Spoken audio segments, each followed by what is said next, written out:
नमस्कार दोस्तों, हिंदी का एक और सेशन लेकर हम आपके सामने प्रस्तुत हैं। तो तैयार हो जाइए, फिर से एक नया गद्यांश या पद्यांश आएगा व्याख्या के लिए। साथ ही साथ कुछ व्याकरण के प्रश्न होंगे जो हम आज के सेशन में डिस्कस करेंगे। तो आपको फिर वही चीज़ देखनी है कि डेली बेसिस पर आप कितना इम्प्रूव कर रहे हैं हर सब्जेक्ट में, ठीक है ना। वो कोई भी सब्जेक्ट हो, लेकिन हिंदी भी साथ साथ उसकी तैयारी करनी है। चलिए, तो आज वही है, व्याकरण के कुछ प्रश्न और गद्यांश की व्याख्या है आज। क्योंकि पद्यांश की व्याख्या जैसे हमने की थी, अब गद्यांश की व्याख्या किसी दिन हम दोनों की व्याख्या करते हैं।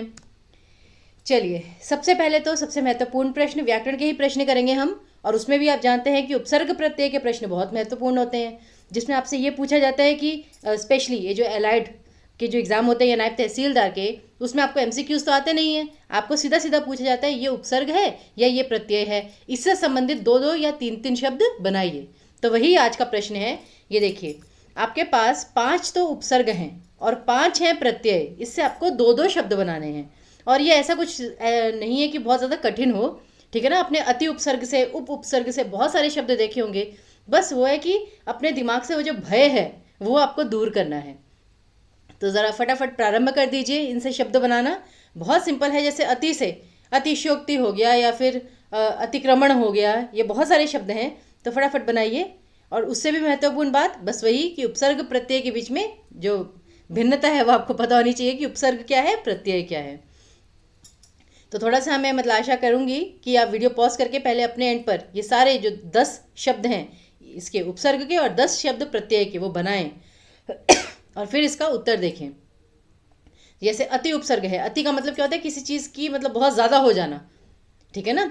उप, इसका जैसे कहते हैं हम कि जैसे सब पाठ या उसके अंडर जो कोई काम करता है। प्रति, अब ये तो हर वक्त के लिए भी आता है और भी बहुत सारी चीज़ें आती हैं, ठीक है ना। सम, साथ चलने वाला, उस तरीके से।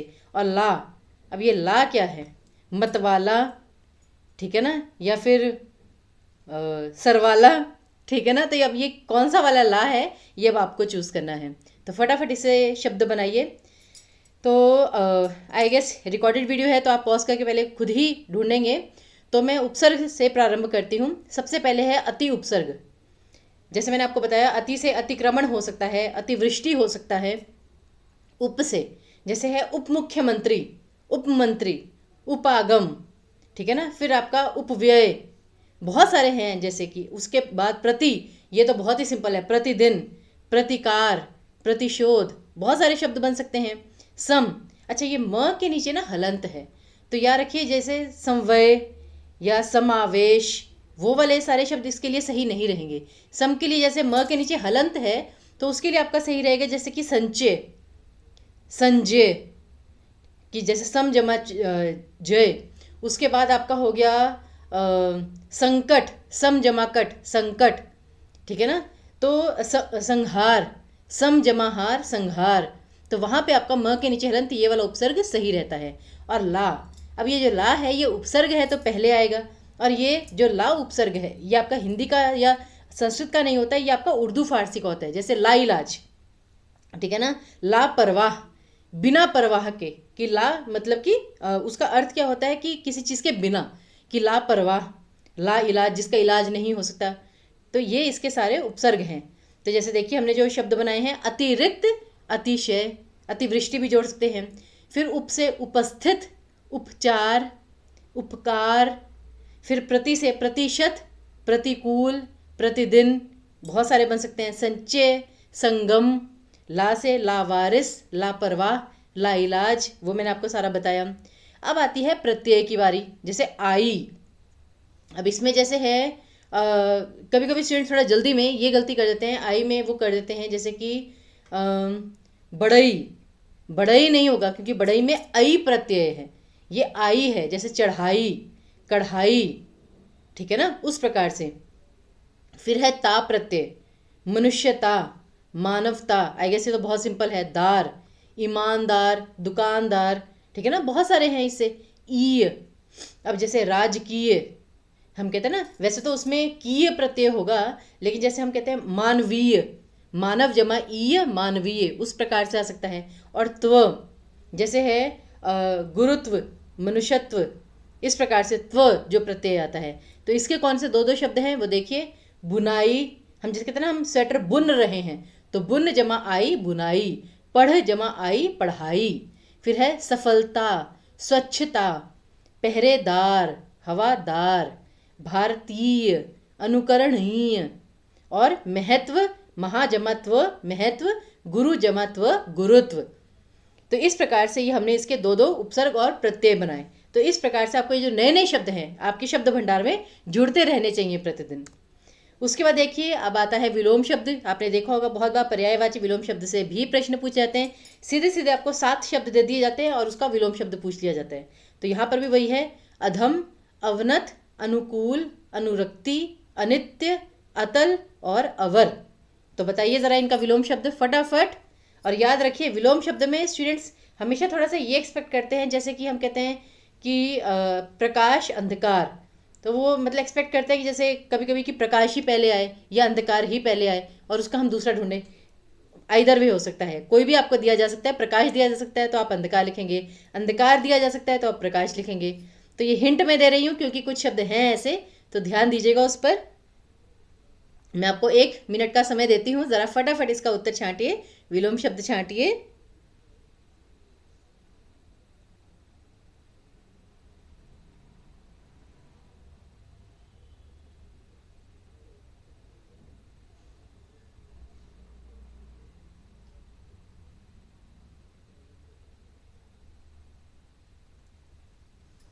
चलिए, आई गेस कुछ कुछ का तो आप देख रहे होंगे, जैसे अधम, अवनत, अवनत से उन्नत, उस प्रकार से अनुकूल, प्रतिकूल, अधर्म, धर्मी, उस प्रकार से अनुरक्ति, किसी चीज़ का आपको जैसे लत पड़ गई, याद पड़ गई, विरक्ति, उससे दूर हो जाना, तो इस प्रकार से।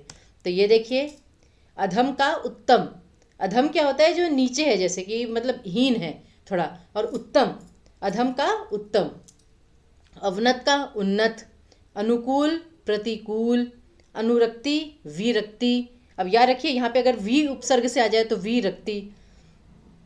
अनित्य, नित्य, इसके लिए मैंने बोला था क्योंकि मोस्टली हम विलोम शब्द करते समय अ उपसर्ग लगाकर बनाते हैं, लेकिन यह अ उपसर्ग वाला शब्द पहले दिया हुआ था। तो अनित्य, नित्य, नित्य मतलब होता है जैसे कोई चीज़ डेली हो रही है, और अनित्य जो डेली ना हो। अतल, वितल, अतल का मतलब क्या होता है, अतल, तल मतलब क्या होता है, तलवा, जैसे बेस, जिसका तल ना हो, जिसका बेस ना हो, आधार ना हो। और वितल, जिसका तल है। और अवर, प्रवर, अवर का मतलब क्या होता है कि जो श्रेष्ठ ना हो, मतलब कि नीचा, जो हम जैसे कहते हैं तुच्छ, छोटा। और प्रवर, जैसे हम कहते हैं कि प्रखर बुद्धि वाला है, तो उसी प्रकार प्रवर। तो ये सारे इसके विलोम शब्द थे। आई होप ये अच्छे से आप देख लेंगे। फिर अगला आता है लिंग परिवर्तन, लिंग बदलो। ये भी बहुत प्रकार से मतलब प्रश्न आता है इसका। अब आपको लग रहा होगा कि भाई एलाइड वगैरह में, नायब तहसीलदार में कहाँ आता है लिंग परिवर्तन के शब्द, लेकिन आते हैं। तो इसलिए ये आपको अभ्यास ज़रूर करते रहना है। और यहाँ पर मैं आपको एक और चीज़ बता दूँ, इसके साथ साथ हमारे यूट्यूब चैनल पर, जैसे कि आप जानते हैं एलाइड वगैरह के लिए हमारा एक नया यूट्यूब चैनल भी है, तो वहाँ पर हम MCQs भी अपलोड करेंगे। ऐसा नहीं कि हम सिर्फ थियोरेटिकल ग्रामर क्वेश्चंस ही लेकर आ रहे हैं आपके लिए, MCQs भी हम लेकर आएंगे, जिसमें 10 क्वेश्चंस की सीरीज़ होगी। उससे आपकी जो व्याकरण है वो और अधिक मतलब अच्छी होगी। तो इसलिए आपको आई गेस बुक्स वगैरह, नोट्स वगैरह, बोरिंग मतलब लेक्चर्स वगैरह भी ऐसे ज़्यादा पढ़ने की ज़रूरत नहीं पड़ेगी कि एक ही टॉपिक पर आप चलते जा रहे हैं। अगर आप वो टॉपिक्स पढ़ चुके हैं तो आपको भिन्न भिन्न प्रकार के प्रश्न एक साथ मिलेंगे। उससे क्या होता है ना, आपको पता चलता है कि हाँ, ये हमने मतलब कि प्रश्न किया, इसके बाद दूसरे विषय का प्रश्न आ गया, तो वो आपने कितने अच्छे से हैंडल किया, कितनी जल्दी हैंडल किया। तो वो MCQs की सीरीज़ भी हमने स्टार्ट जो है वो कर दी है। तो आपको बहुत जल्द उसके जो वीडियोज़ हैं वो देखने को मिलेंगे। चलिए, अब यहाँ पर आपको लिंग परिवर्तन करना है। अब ऐसा कुछ नहीं है कि ये सारे पुल्लिंग दिए में आपको सारे स्त्रीलिंग बनाने हैं, या सारे स्त्रीलिंग दिए में आपको सारे पुल्लिंग बनाने हैं। कोई स्त्रीलिंग शब्द है, कोई पुल्लिंग शब्द है। मेन है जिस भी लिंग का है आपको उसका भिन्न जो लिंग है वो लिखना है। अब जैसे है रचयिता, कि ये इसका रचयिता है, तो ये एक तरह से पुल्लिंग शब्द है। रचयिता कौन है, इसका रचयिता। हम इतने कहते हैं ना, इसकी रचयिता कौन थी, वैसे हम कहते हैं, लेकिन फिर भी जो रचयिता है, ठीक है ना, वो थोड़ा पुल्लिंग उसके अर्थ में आता है। तो इसका स्त्रीलिंग शब्द क्या होगा। फिर वक्ता, ये तो बहुत ही प्रखर वक्ता है। सियार, पूज्य, तनुज और हलवाई। अब कहने के लिए मतलब कि हलवाई की दुकान पर चाहे लेडी हो चाहे जेंट्स हो, हम कहते हैं ये तो हलवाई है, बहुत तगड़ी या बहुत तगड़ा हलवाई है। लेकिन इसका भी जैसे जो भिन्न लिंग है वो आपको शब्द जो है पता होना चाहिए, क्योंकि परीक्षा में आ सकता है। तो जैसे देखिए इन सभी के हम आपको बताएंगे कितने हैं, 1 2 3 4 5 6 शब्द हैं। तो ये देखिए इनका सही शब्द रचयिता का होता है रचयित्री, जैसे कवि का कवियत्री, उसी प्रकार रचयिता का रचयित्री, याद रखिएगा लिंग। वक्ता वक्त्री, जैसे नेता का होता है नेत्री, वक्ता का होता है वक्त्री। फिर है सियार, उसका आएगा सियारनी। पूज्य पूज्या, या लगाकर, जैसे है आपका तनुज तनुजा, और नीचे ही है उससे अगला ही है, ठीक है ना। उसी प्रकार है पूज्य पूज्या। और हलवाई हलवाइन। अब इसमें एक चीज़ ध्यान में रखना है आपको, यहाँ पे हलवाई के साथ था बड़ी ई, क्योंकि हम बोलते कैसे हलवाई, ई को थोड़ा लंबा लेके जाते हैं, लेकिन जब हम बोलते हैं जैसे ठाकुर ठकुराइन, तो ठकुराइन में हम ई बहुत जल्दी बोलते हैं। तो और हिंदी वैज्ञानिक भाषा है, जैसा उच्चारण होगा वैसी ही उसकी वर्तनी होगी। तो यहाँ पर भी क्या होगा हलवाइन, हम ये नहीं कहते हलवाइन, ऐसा नहीं बोलते, हलवाइन बोलते हैं। तो उसमें छोटी ई आएगी, वर्तनी आपको ध्यान में रखनी है। इसमें बड़ी ई है लेकिन इसमें छोटी ई आएगी, याद रखिएगा ये। चलिए व्याकरण के हम इतने ही प्रश्न करेंगे आज, बाकी व्याख्या, क्योंकि व्याख्या में थोड़ा सा समय लग जाता है, गद्यांश की व्याख्या करनी है।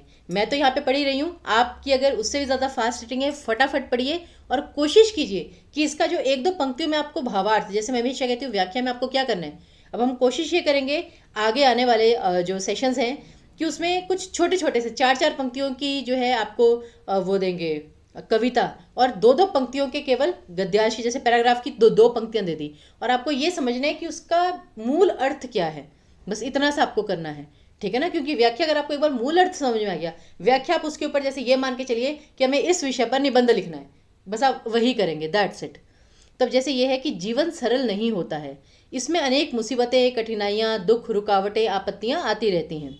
जो व्यक्ति जीवन के असली प्रकाश को अपने में जागृत कर लेता है, अर्थात सृजन का प्रकाश भर लेता है, सृजन मतलब कि रचना, कि आप कुछ नया सोच रहे हैं, मौलिकता, ओरिजिनलिटी, ऐसा नहीं कि आप बस जो चीज़ देख रहे हैं उसी को फॉलो कर रहे हैं, सृजन की शक्ति है आप में कि आप कुछ नया करना चाहते हैं, कुछ नया। तो वह बड़े बड़े अंधेरों को तराश कर प्रकाश निर्झर से धरती की प्यास बुझा देता है। प्रकाश निर्झर अर्थात प्रकाश का झरना, निर्झर झरने का पर्यायवाची है। सृजन का विकास उन्हीं व्यक्तियों में प्रकाशित होता है जो आचरणवान, शीलवान, ईमानदार, सत्यवादी, परिश्रमी, विवेकी, दूसरों की भावनाओं को छूने वाले होते हैं। साथ ही वे आस्थावान और निष्ठावान भी होते हैं। वे अकेले और वीराने में भी, वीराना क्या होता है वीराने में, कि बिल्कुल जब वो लोनली होते हैं, सृजन की भावना से आश्वस्त होते हैं। इसका मतलब क्या है, वीराना मतलब ये नहीं कि वैसे आप कमरे में अकेले हैं, ये मतलब कि जैसे दुनिया अगर आपका साथ नहीं दे रही है, लोग आपके विचारों से संतुष्ट नहीं हैं, फिर भी आपको पता है कि आप सही हैं, आप सही कार्य कर रहे हैं, तो उस पर आगे बढ़ते जाइए। ऐसे व्यक्ति स्वयं तो प्रकाशित होते ही हैं, जिनको वो छू देते हैं वे भी प्रकाशित हो जाते हैं। जिनमें सृजन की भावना नहीं है उनमें भी सृजन का मंत्र फूंक देते हैं। आपने देखा होगा ना, जैसे कहते हैं कि जो अच्छा लीडर है वो दूसरों में भी वैसा ही जो है उभरता है। जैसे कि धोनी इतना अच्छा कैप्टन था भाई, ठीक है ना, तो मतलब अभी भी हैं, आईपीएल में खेलते हैं वो, तो उनकी एक स्ट्रेटेजी होती है बहुत ही पॉजिटिव वाइब वाली। उनको ये होता है सबको साथ लेके चलना, और सबको उन पर इतना भरोसा है कि हाँ उन्होंने अगर डीआरएस मांग लिया दैट मीन्स कि कुछ ना कुछ तो इश्यू होगा। तो ये चीज़ होती है भरोसे वाली, कि अगर आपको पता है कि आप अकेले भी अगर हैं, ठीक है ना, कई बार ऐसा था कि बहुत सारे लोग आपसे संतुष्ट नहीं हैं, आपकी विचारधारा से संतुष्ट नहीं हैं, लेकिन इसका मतलब ये नहीं है कि आप पीछे बैठ जाएं, आपको उस विचार को लेकर आगे जाना है। अगर आपके विचार से आपको 1 2 बार सफलता मिलती है तो धीरे धीरे करके लोग आपके साथ जुड़ते जाएंगे, आपकी विचारधारा के साथ जुड़ते जाएंगे। तो ये चीज़ होती है। और मतलब इसी प्रकार के जो उदाहरण है, ऐसा नहीं यहाँ पर तो उदाहरण दिए ही हुए हैं, आपको अपने उदाहरण जो है वहाँ पर देने हैं। तो दीपकों की पंक्तियाँ प्रकाशित होकर दीपावली मनाने लगती हैं। श्रेष्ठ, और इसका मतलब क्या है कि दीपकों की पंक्तियाँ, कि जैसे एक दीपक जलाया उससे इतना प्रकाश नहीं हुआ, धीरे धीरे करके अगर एक एक दीपक जलता रहेगा, कि जैसे आपसे प्रभावित होकर एक व्यक्ति ज्ञानवान बना, दूसरे व्यक्ति में भी फिर वो हुआ कि हाँ मुझे भी कुछ नया करके दिखाना है, तीसरे व्यक्ति में भी हुआ कि हाँ मुझे भी इस विचारधारा के साथ आगे बढ़ना है, तो धीरे धीरे करके दीपावली बन जाती है कि सभी प्रकाशित हो जाते हैं, और धीरे धीरे करके वो जो प्रकाश है वो चारों ओर फैल जाता है, और सबका, पूरे समाज का जो है वो मतलब उन्नति का मार्ग प्रशस्त करता है। श्रेष्ठ व चरित्रवान गुणों वाले व्यक्ति में ही सृजन का प्रकाश जागता है, तभी वह स्वयं प्रकाशित होकर दूसरों को प्रकाशित करने की क्षमता रखता है। तो आई गेस इसका आप बहुत सारे, जैसे कहते हैं ना कि इसके बहुत सारे अर्थ निकाल सकते हैं आप, कि इसको आप सृजनात्मकता के रूप में ले सकते हैं, इसको अपने विचारधारा दृष्टिकोण के उसमें ले सकते हैं, इसको आप दृढ़ इच्छा शक्ति के रूप में ले सकते हैं। मतलब कोई भी विषय इनमें से चुनकर आपको, मतलब वही मैंने कहा कि जो भी कविता या गद्यांश आपको दिया होगा उसमें आप अपना दृष्टिकोण छांटिए और तर्क के साथ उसकी व्याख्या कीजिए। तो अब देखिए हमने कैसे की है। सबसे पहले तो शब्दार्थ। आपत्ति का मतलब होता है जैसे विरोध करना, जागृत करना मतलब जगाना किसी के अंदर, सृजन मतलब बनाने का भाव, कुछ नया, नई रचना का भाव, निर्झर मतलब ठीक है ना कि पानी का झरना, फिर शीलवान अर्थात अच्छे व्यवहार वाला, विवेकी बुद्धिमान, विवेक मतलब बुद्धि होता है, आश्वस्त करना मतलब कि तसल्ली देना, और मंत्र फूंकना मतलब कार्य करवा लेना। हम जैसे कहते हैं ना, तुमने तो भाई इस पर अपना मंत्र फूंक दिया है कि तुम इससे अब कोई भी काम करवा सकते हो, तो ये एक तरह से मुहावरा था। फिर है प्रसंग। क्या है?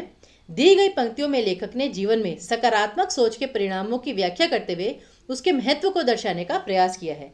अब हमने यहाँ पर जैसे जो सृजनात्मकता थी उसे सकारात्मकता के रूप में लिया है कि अगर आप पॉजिटिव सोचेंगे, क्योंकि पॉजिटिव सोच से ही वो दीपक जलेगा ना। अब आप जैसे कहें नई विचारधारा का मतलब तो ये भी हो सकता है कि आप कुछ नेगेटिव कर रहे हैं, कि लोग कहेंगे कि भाई नहीं, अब क्या कहते हैं कि आजकल तो घोर कलयुग है, तो हमें मतलब कि अच्छे बन के कोई फायदा नहीं है, बुरा ही बनना है। वो भी एक नया दृष्टिकोण है, लेकिन वो अच्छा तो नहीं है ना, वो नकारात्मक है। तो यहाँ पे हमने सकारात्मक सोच के साथ जोड़ा है इसे। व्याख्या क्या है, और स्टार्टिंग देखिए कैसे की है कि एक प्रसिद्ध कथन है कि सत्य को समझना कठिन है और उसे स्वीकार करना उससे भी अधिक कठिन है।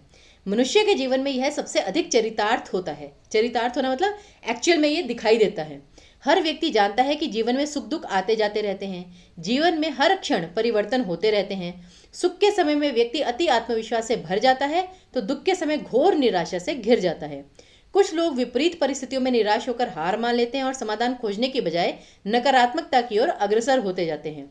इस कारण वे अपने और दूसरों के नाश का कहीं ना कहीं अवश्य कारण बनते हैं, और ऐसे लोग कितना भी परिश्रम करें, कितना भी लक्ष्य साधने का प्रयास करें, वे सफलता प्राप्त नहीं कर पाते। इसके विपरीत कुछ लोग बुरे समय में विवेक से काम लेते हैं, समय और धैर्य का साथ संयम, यहाँ पे संयम आएगा आपका, इसके ऊपर अनुस्वार आएगा, संयम और धैर्य का साथ नहीं छोड़ते और हर समस्या का समाधान खोजने की हर संभव कोशिश करते हैं या हर संभव प्रयास करते हैं, चाहे इन्हें अपेक्षित लक्ष्य मिले या ना मिले। परंतु ये सकारात्मक ऊर्जा न केवल स्वयं के भीतर जागृत करते हैं, अपितु दूसरों को भी इस प्रकाश एवं ऊर्जा से संभालते हैं, सहारा देते हैं, सहायता करते हैं एवं जीवन में लक्ष्य प्राप्त करने से भी अधिक महत्वपूर्ण कार्य करते हैं। वे जीवन में प्रसन्नता, सुख, संतोष एवं सम्मान प्राप्त करते हैं। देखिए यहाँ पे हमने किस प्रकार से किया, बात वही है, लेकिन क्या होता है कि जैसे लक्ष्य प्राप्त हम करें या ना करें, लेकिन हम उससे महत्वपूर्ण कार्य कर जाते हैं। जैसे जो शहीद भगत सिंह जी हैं, ठीक है ना, महान व्यक्ति, सबसे महान क्रांतिकारी भारतीय इतिहास में, उन्होंने क्या किया? ऐसा तो नहीं कि उनके जीवित रहते भारत को आज़ादी मिल गई, लेकिन उन्हें चाहे अपेक्षित लक्ष्य मिला या नहीं मिला, उन्होंने सबसे महत्वपूर्ण कार्य किया, लोगों में, ठीक है ना, एक जोश भरा, लोगों में क्रांति ले आए, लोगों के मन मस्तिष्क में उन्होंने क्रांति भर दी कि हाँ अब हमें, जैसे ये सबसे अच्छा उदाहरण है। आप यहाँ पे शहीद भगत सिंह जी का उदाहरण दे सकते हैं कि चाहे वे अपने जीते जी, ठीक है ना, आज़ादी नहीं दिलवा सके, लेकिन उन्होंने मृत्यु से पहले लोगों में उस क्रांति को जागृत कर दिया था, उस प्रकाश को भर दिया था कि अब हमें परतंत्र बनकर नहीं रहना है, अब हमें स्वतंत्रता किसी भी कीमत पर प्राप्त करनी है, क्रांति का मार्ग हमें अपनाना ही होगा। तो ये उदाहरण भी दे सकते हैं आप। ये सकारात्मकता ही उनके भीतर सृजन की क्षमता जगाती है। सृजन अर्थात कुछ उत्पन्न करने का भाव। यह सृजन नई इच्छा शक्ति, नए मार्ग, समाधान खोजने, आत्मविश्वास जगाने से संबंधित हो सकता है। यहाँ पर हमने ये भी बताया कि सृजन अर्थात क्या, सृजन अर्थात नई इच्छा शक्ति, कि एटलीस्ट आप में इच्छा शक्ति जो जागी कि हाँ हमें कुछ उठकर कार्य करना है, निष्क्रिय बनकर नहीं बैठना है, नए मार्ग खोजना, समस्या का समाधान खोजना।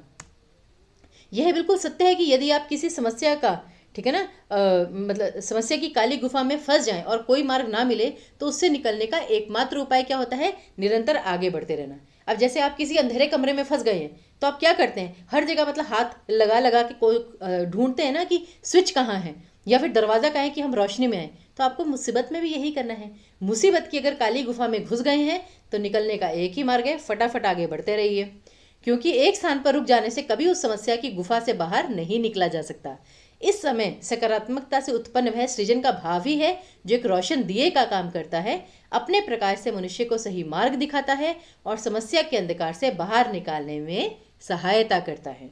तो आपने देखा व्याख्या किस प्रकार की, प्रारंभ किस प्रकार किया था, और भावार्थ क्या है, अत्यंत प्रेरणात्मक एवं व्याख्यात्मक शैली का प्रयोग करते हुए लेखक मनुष्य को जीवन के हर परिवर्तन को सकारात्मकता के साथ स्वीकार करने एवं जीवन में सदैव आगे बढ़ते रहने का संदेश दे रहे हैं। यही सोच एवं विश्वास से उत्पन्न सृजनात्मकता मनुष्य को हर संकट में सुरक्षा कवच प्रदान करती है, सही समय पर विवेक और चेतना को जगाती है, और इसी के परिणाम स्वरूप मनुष्य स्वयं भी सफलता पाता है और दूसरों के जीवन में भी प्रसन्नता एवं सकारात्मक ऊर्जा भरता है। तो ये इस प्रकार से आपकी एक गद्यांश की सही व्याख्या का एक अच्छा उदाहरण हो सकता है। तो इसे मैं आपसे आशा करूंगी अच्छे से पढ़ें, ध्यान से पढ़ें, समझने का प्रयास करें। बेसिकली क्या है कि हम सिर्फ आपको उदाहरण नहीं दे रहे हैं, आपको ये भी बता रहे हैं कि व्याख्या में आप स्टार्टिंग कैसी कर सकते हैं, किस प्रकार से उदाहरण दे सकते हैं, आपको ये देखना है। भावार्थ में हमने क्या क्या चीज़ ली, उदाहरण किस प्रकार के लिए, और वही चीज़ कि आपको हमेशा व्याख्या ना जैसे उस प्रकार से करनी है कि किसी को उससे विरोध मतलब ना हो, उस प्रकार से कि कोई किसी के अगेंस्ट मतलब उस तरीके से ना जाए। तो इस प्रकार से आपको करना है, निष्पक्ष थोड़ा सा रहकर। तो चलिए, ये जो सेशन है ये यहीं पर समाप्त होता है। मैं आशा करती हूँ कि आज जितने भी व्याकरण के प्रश्न थे और गद्यांश की व्याख्या थी उस पर आप अच्छे से ध्यान देंगे, तैयारी अच्छे से करेंगे और हमारे साथ इसी प्रकार जुड़े रहेंगे। तब तक के लिए हमें विदा दीजिए। धन्यवाद।